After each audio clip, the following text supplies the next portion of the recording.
கூடைய சுத்தி மணல்ல தோண்ட தோண்ட கிடைத்த அரிய பொக்கிஷம்.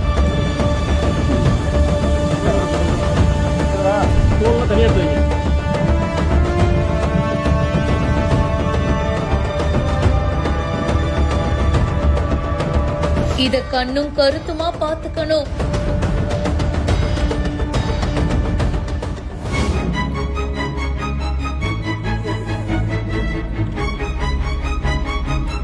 நாங்க இருக்கிற வரைக்கும் இதை அழிய விட மாட்டோம். தமிழகத்துல முதல் முறையா நாகப்பட்டினத்துல வனத்துறை சார்பில் ஆமை முட்டைகளை இயற்கையாவே பாதுகாத்து குஞ்சு பொரிக்க வைக்கிறதுக்கு நடவடிக்கை எடுத்திருக்காங்க.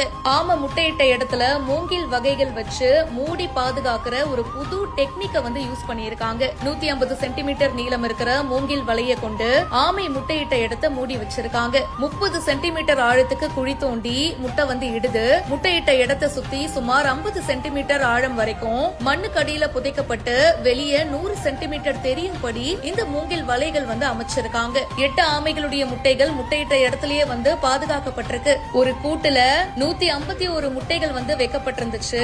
எல்லாமே குஞ்சு பொரித்து கடல்ல விட்டிருக்காங்க.